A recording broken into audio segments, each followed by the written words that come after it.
Қайырлы таң дейміз барша жандарға. Сәкен Майғазиев, жүрегімнің ішіндегі жүрегім. Я, тамаша кереметтен. Дәл осылай Сәкен Майғазиев сияқты, ағам сияқты керемет өнерпаздар да бүгін бізде студияда. Я, ендеше таныстыра кетейін. Сонау Алматыдан бізге арнайлап қонаққа келген Лариса Мақсатқызы. Мен де жұлдыз боламын республикалық балалар байқауының авторы. Дәуренбек Мерғалиев әнші, халықаралық байқаулардың лауреаты. Және де мен де жұлдыз боламын байқауының биылғы жеңімпазы Ақтөбелік Нұрлыбек қызы Балжамал. Қош келдіңіздер. Қайырлы таң. Таңғы көңіл күйіңіз қалай? Бірінші Балжамалды жеңісімен шын жүректен құттықтаймыз. Рахмет. Қандай көңіл күйдесің? Керемет. Енді жеңімпаздардың барлығы марапатын алып Түркия мемлекетіне барады. Бұйырса 2021 жыл енді қазір бәрімізге белгілі әлем бойынша індет жүріп жатыр. Егер тоқтаса 2021 жылдың шілде айына деп жоспарлап отырмыз. Бірақ ол енді мынау елдегі індетке байланысты. Енді қазір біздің көрермендеріміз түсінбей қалуы мүмкін. Жалпы мен де жұлдыз боламын жобасы туралы айта кетсеңіз. Бұл қашан пайда болды? Қалай қатысуға болады? Қанша қатысушы қатысты? Енді мен де жұлдыз боламын республикалық балалар байқауы. Бұл байқау 2018 жылдан бері республиканың түкпір-түкпірінен өнерлі балаларды іріктеп өткізіп келе жатырмыз. Енді мынау 2020 жылға дейін біз кәдімгі дәстүрлі офлайн түрде жүргізген болатынбыз. 2020 жылы бізде енді байқау екі кезеңнен тұрады. Бірінші кезең онлайн жүргіздік. Енді бұған 4 жанр бойынша қатыса алады. Вокал жанры, көркем сөз, және би, және аспап жанры. Енді 4 жылдан бері еліміздің түкпір-түкпіріндегі өнерлі балаларға іріктеп Түркия, Грузия, Мәскеу елдеріне тегін жолдамамен апарып келе жатыр. Бұл енді біздің Қазақстандағы жалпы осындай байқаулардың ішінде бірден бір байқау деп айтсам болады. Балаларға тегін жолдама беретін, 100% тегін жолдамамен шетелдік байқауға апарып, о жақтан да енді бас жүлдемен оралған кезіміз болды. Тамаша. Енді жас ерекшеліктері бар шығар? Байқауға 5-15 жас аралығындағы балалар қатыса алады. Кіші топ, орта топ, үлкен топ болып бөлінеді. Әр қайсының жүлдесі бөлек. Енді байқау екі кезеңнен тұратын ескерте. Бірінші еркін тақырып береміз. Ал енді финалға біз әдетте, мысалы 2018 жылы Мұхтар Шахановтың шығармашылығына, 2019 жылы Фариза апамыз, 2020 жылы былтыр Абай атамыздың 175 жылдығына, Орал қаласында Жуан Молдағалиевтің 100 жылдығына, Қадыр Мырзалиевтің 85 жылдығына арналды. Енді биылғы байқауымыз өздеріңіз біліп отырғандай, биыл біздің тәуелсіздігіміздің 30 жылдығына арналады. Негізгі байқаудың бағыты осындай жас өнерпаздарға ұлттық өнерімізді насихаттау ғой. Қазір енді той жанрындағы еркін әндерді айтып кетпесін деп, осындай ұлттық құндылығымызды ұмытпай, соны жүлде қойғаннан кейін талпынады ғой бала. Негізгі байқаудың мақсаты сол, балаларға насихаттау. Байқау әр жыл сайын әр қалада өтеді ме? Әдетте қана бір... Енді бізде Алматы мәдени астанамыз ғой. 2018 жылдан бері Алматыда өтіп келді. Бірақ осы 2020 жылы Орал қаласында өткіздік. Тағы да осы жерде айта кетсем болады. Но енді бізде батыс өңірі Алматы қаласына алшақ орналасқан ғой. 7 наурыз Орал қаласы, Ақтөбе қаласы, Ақтау, Атырау облыстар үшін Орал қаласында осы біздің байқау өтеді бұйырса. Келіп қатысса болады балалар. Тамаша. Енді Балжамал, қандай ән айттың? Қалай өнер көрсеттің? Өз көңіліңнен шықты ма? Мен өзім осы байқауда Абайдың 175 жылдығына қарай мен бір жұмбақ адаммын әнін айттым. Тамара Асардың орындауында. Өзіме ұнады қалай айтқаным. Бірақ қобалжу болды. Өзіме сенімді болдым жеңетініме.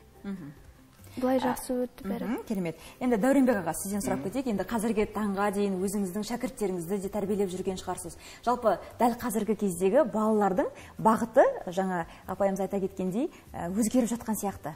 Кей-поп жанры деп жатамыз. Енді әрине, енді уақыт өте келе, жас қосыла келе шәкірт тәрбиелейсің ғой. Соған бет бұрып, ол да бір қызық өмірдің бір белесі, алған тергеніңді, байқаудағы жинаған, сахнада жинағаныңды бергің келеді, айтасың, бөлісесің. Солай жұмыс жасап келе жатырмыз. Енді байқауға келетін болсақ, олардың өзіне ерік бере берсе, енді жас буын, амбиция деген болады, басқасы болады, еліктеу деген болады. Енді одай өтпелі кезеңдерден бәріміз де өттік қой. Кез келген адам өтеді, өнер адамы соның ішінде. Сондықтан оларға бір қателесіп кетпес үшін, мүмкін біздің кезіндегі қателігімізді жібермес үшін, жаңағы Лариса Мақсатқызы айтып отырғандай, байқауда біздер жаңағы жыл сайынғы үлкен тематикалық бағытқа бет бұрып, сол бойынша бір жолға салып тәрбиелегін келеді сахнада.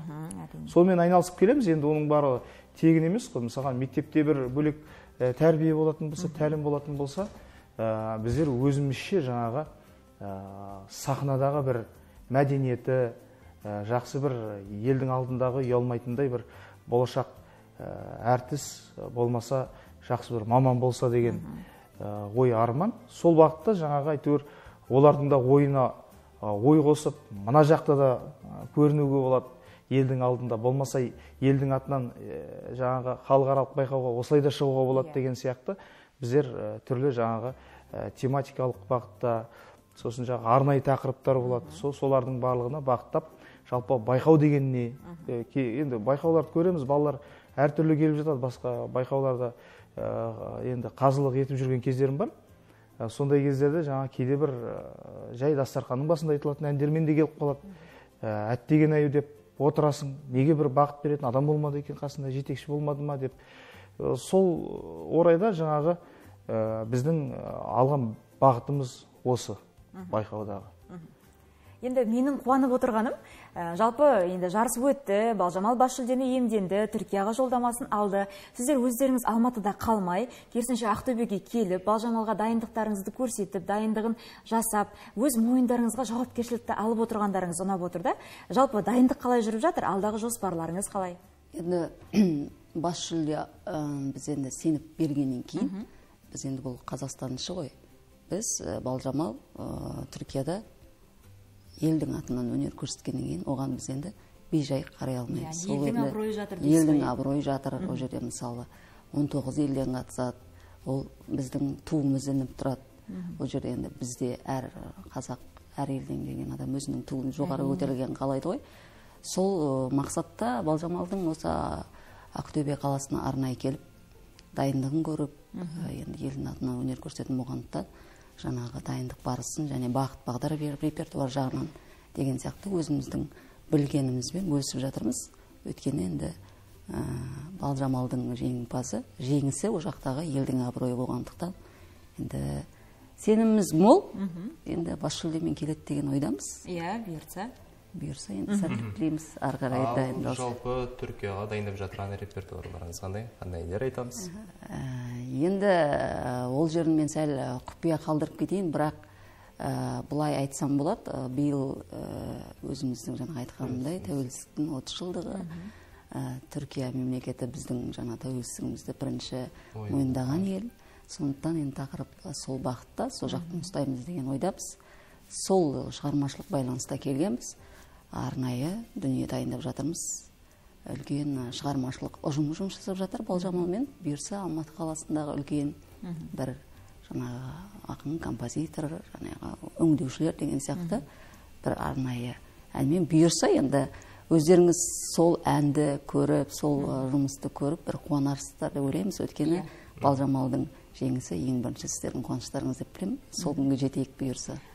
Енді ол жарыстың нәтижесі әділ қазылардың бағасы арқылы шығады ма, әлде көрермендердің, жалпы халықтың дауыс беру арқылы шығады ма? Осыны біліп алайық, ертең дауыс беру болса, біздің көрермендер міндетті түрде Балжамалға арнайылап дауыс беретін болады. Енді ол міндетті түрде ғой, бірақ біз ол жаққа 2018 жылдан бері барып жүрміз, бірақ ол жақта дауыспен емес.